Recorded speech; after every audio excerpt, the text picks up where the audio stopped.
Hey y'all, Tim McGuffin here, finally back with a new unboxing. Sorry for the hiatus and disappearance. Um, I was getting into making a couple of videos and stuff, and just had a bunch of shit just hit the fan, just with life and other stuff. Don't want to get into it too much, but I just felt like I just needed like a huge social media break and just do some other stuff and just try to de-stress and whatever. But yeah. I still haven't planned out the new kind of update or kind of what I'm doing there for that. I'm gonna post something thereafter there when I get a more concrete thing. I was just sick for almost about a week and a half too, between the flu and allergies and whatever else. So yeah, I just could not focus on anything. But yeah, anyways, we're back. We're here. Disney Lorcana. I've been interested in checking this out because tournaments have been popping up locally lately, and I've been kind of interested because I heard it's similar to Magic the Gathering, but more closer to like how Magic the Gathering was when it first came out, than so much so a lot of I don't want to say how convoluted it is, but it is a little bit more difficult to get into now than it was years ago. And you know, this being a brand new game and just being very simple and easy, it's a little bit yes. But yeah, I've been having an old friend sometimes stop in at work, and he's been talking to me about it because he's usually been playing the tournaments at the store across the street. So I've been kind of interested. So yeah, I picked this up at Toys R Us when I was out of town the other day in Ottawa, and yeah, they had it on a discount.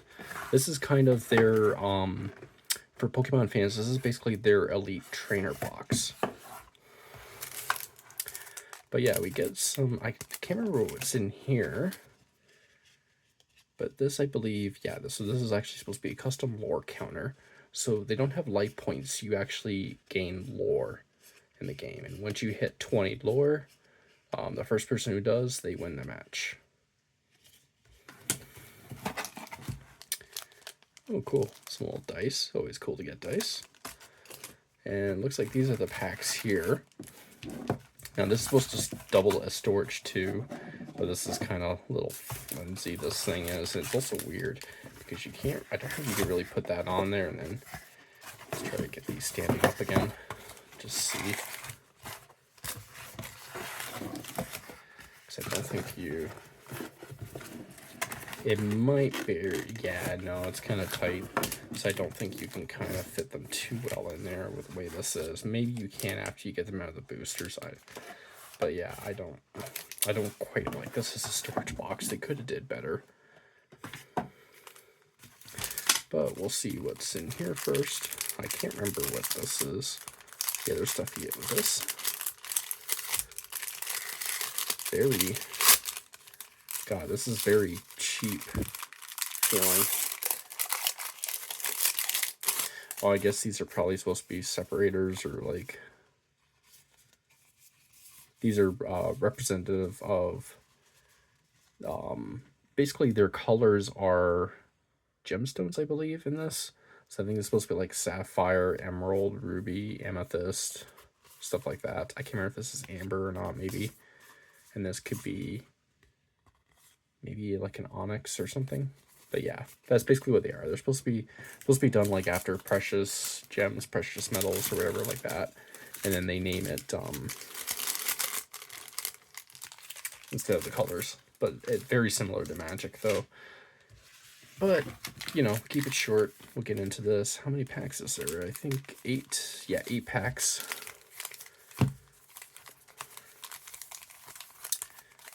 And we'll see what characters we got. Kind of Maui there. Maui, from what I was reading up there, there's supposed to be a deck with him that does quite well still in their competitive scene. It's like supposed to be one of the top decks still. But then when I was looking up too, I think the chase card is supposed to be kind of, I think it's like their version of like a special holofoil. I guess you would call it, I guess you would compare it more to like a surge foil, I would say, for Magic the Gathering, than what you would with like a secret rare or something. But yeah, there's supposed to be 12 cards per pack, and these ones, they're going to be making Japanese and Chinese sets soon, but they're going to have 6 cards per pack, and also they're going to have less booster packs. I don't get what the reasoning is behind that. Usually they have more booster packs in their boxes, even though they have less cards, but this one they're just kind of like, nope, we're going to do less cards and less boosters. Weird. But yeah. So we got Gale, Bonsai. I'm just going to go through the cards here quickly because I can't really explain these cards too much, or whether they're good or they're bad, or because obviously I haven't played the game, I haven't collected it yet. So yeah.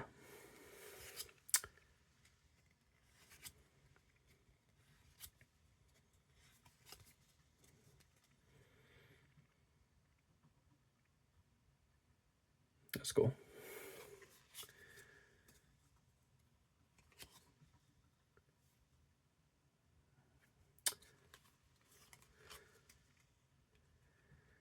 Magic Dispel. And I guess this, I don't know what the icons at the bottom are, but I want to say this is a regular holo. Or regular rare, maybe? I don't know. Maybe that's like, it almost looks like an orangish symbol, kind of orangish red, kind of like the mythic. And that, I don't know if not. Then we have this gateway there, which I think is an advertisement for their app. Not too bad though. But to go into the basis of the game, it's very simple. In this game, you don't really have like lands and stuff. So how you do it is that this cost is still your cost to actually play the card. But you can also do what's called, with certain cards that have certain, let's see if I can find one that's different. Yeah, so these ones are just regular cards here. But these cards here, when they have this circular motion, I believe I remember that the circular motion means that you can take this card and you can turn it into what's called your inkwell. So basically you place it like this on your board, and then it shows a symbol on the back, and then this is basically your mana now in this game. So then you would turn it, and then that would equal 1 mana point. So no matter which one you use of these, they always only equal 1 of those ink for your inkwell. And then the cost is always going to be there. And then these two here is supposed to be, I believe, strength, which is your typical damage, how much damage you do, and that's willpower, which is their health. And that's what I mean. Like, it's very similar to Magic. You'll find that out very quickly, especially if you check out the cards. So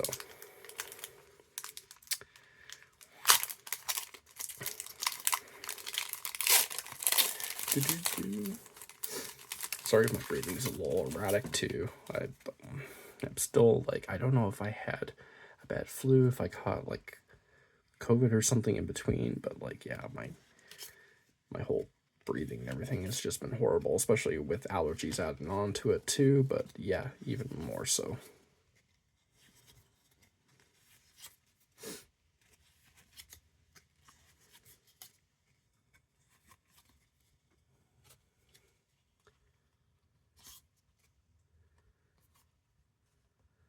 And there's Mickey Mouse.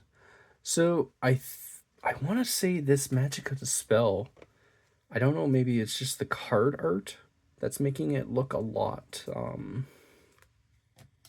darker in the coloring of it. It could be. I think that is regular. I want to say it's a regular card, but like, I don't know. It feels like it's holographics picking up better on Mickey's. That's different, but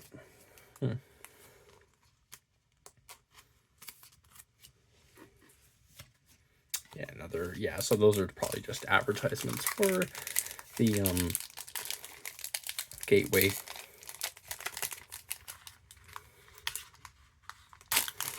And I think honestly I might actually pick up more cards from this, not necessarily to collect, but probably to see about going into a tournament or something with it, or just playing for fun with some others out at a card shop or something locally.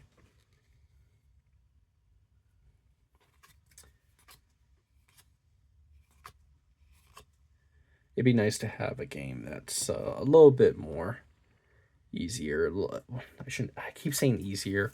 I just mean easier in the terms of what's going on. You can kind of keep in track of it and stuff.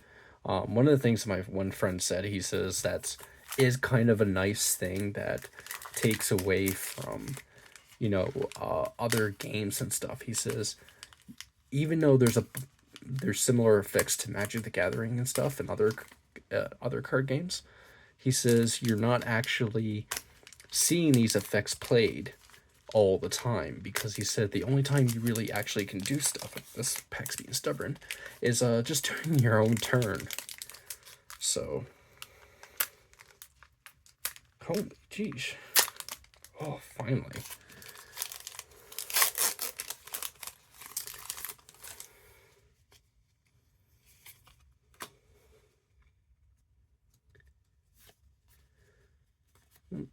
Kind of.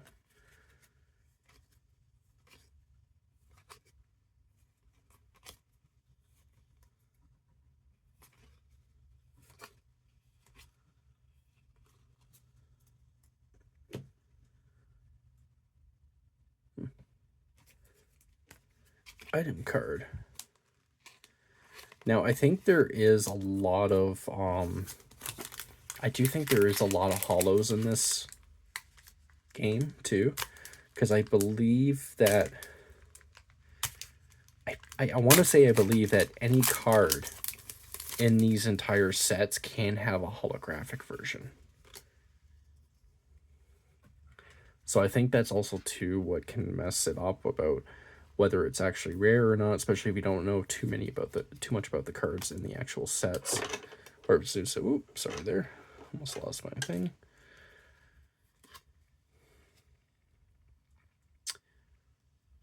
But yeah.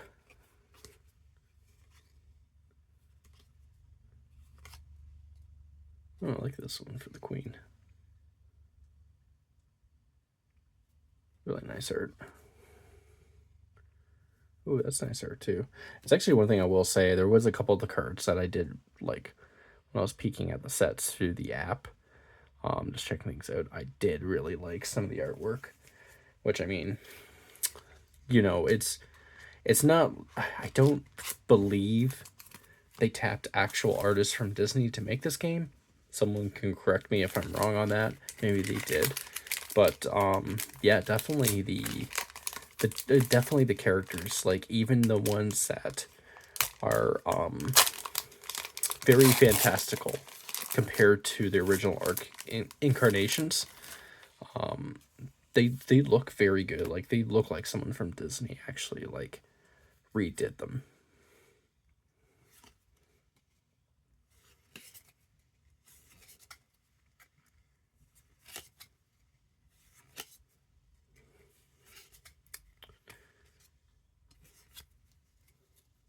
Archimedes here is another one, I believe, that's also have a special one. I believe that you're welcome here too. Also supposed to have a special card. Whoop.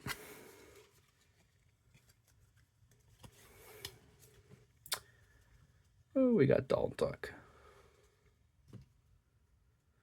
So one thing, like, I will say I do like, though, is that at least they put all the good cards right at the very back.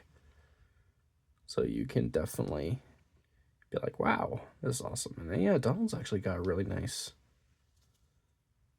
shine to him, too.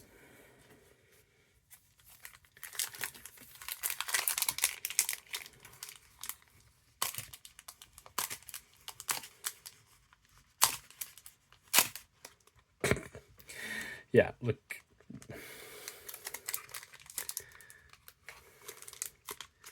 I mean, I like for the fact that probably means that these cards weren't tampered with. But my god. Come on, people. Make them a little easier to open.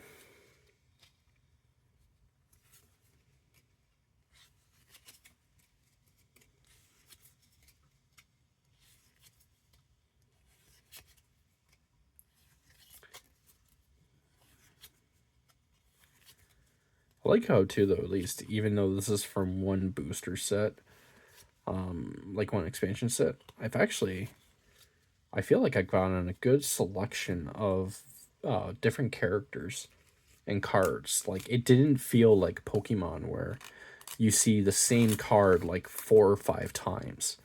Like, it actually feels like they actually did do a very good job in actually like making sure the packs are a little bit more randomized. This is only one box I've opened up, obviously, but I mean, like, yeah, for someone who's getting new to this, it's very nice to see that.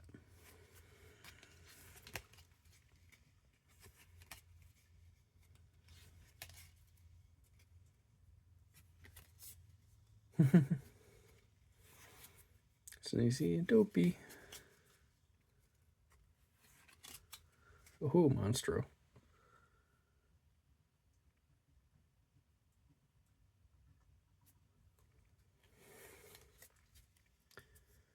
Maleficent.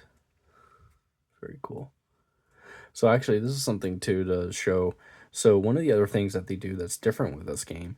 So these are the lore icons here. So you can do quest or you can do challenge. Quest is where you tap the cards like you would if you attacked. But what it does instead though is that you basically gain the amount of lore here after you quest, or you can attack another player, which is a challenge.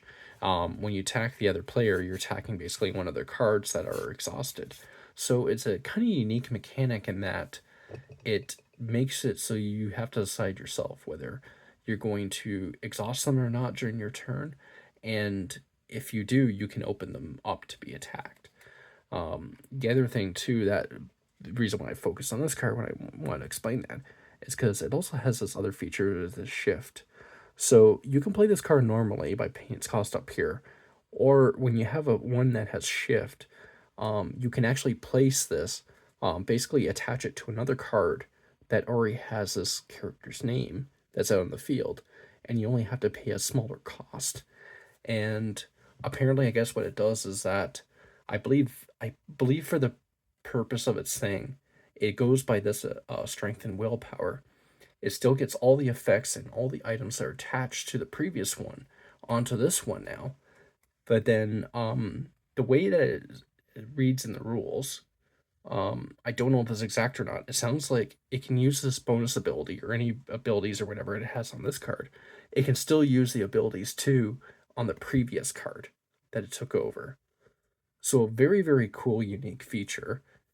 Um, I actually like that. It would actually definitely change up how a game's played. But yeah. Oh, and we got Jafar here. And actually, what? Wait, is Jafar like? I'm confused. I can't tell if that's holographic or is that like really embossed or what. Okay. Well, I guess I'm sleeving Jafar here too because that is weird. I never noticed that. So yeah, I don't know if you can tell, but with the way the light hits there, you can see it. It's almost like he's printed over the card. I don't know if that's supposed to be like a special. That's different. Yeah, and this is the holographic here.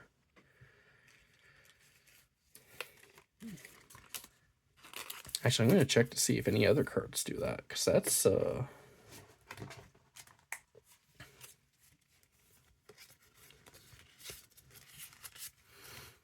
think I would have noticed that, right?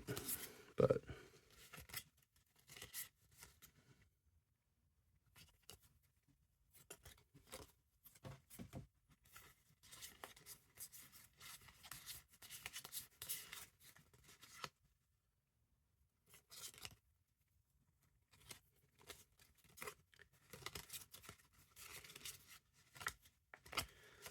yeah. I think as far as I can tell, Jafar is unique to that.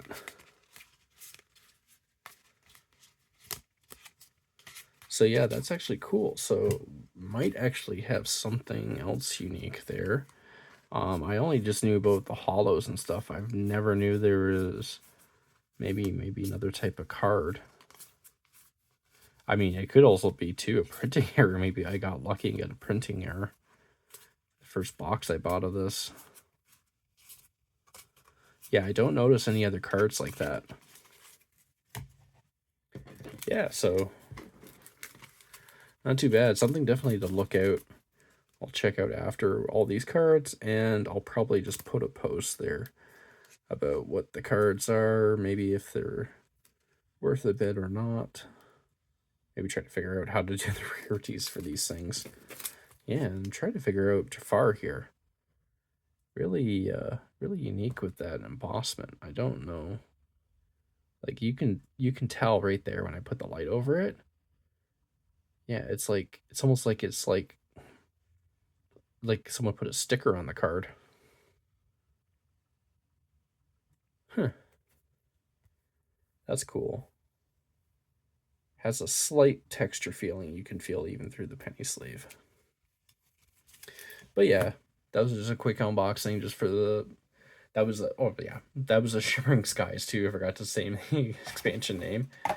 But yeah, I'm probably gonna get more of these cards, more of these sets, see what's happening.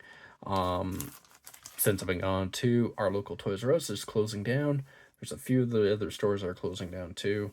So TCGs, they didn't really have much of anything. So I doubt I'll find anything on that front, but I'll probably try to see if I can grab some Transformers stuff. Maybe some Lego if they still have any. Just while they're running. Oh, excuse me. While they're running out discounts and everything. But yeah, hope you all have a good day. See y'all next time.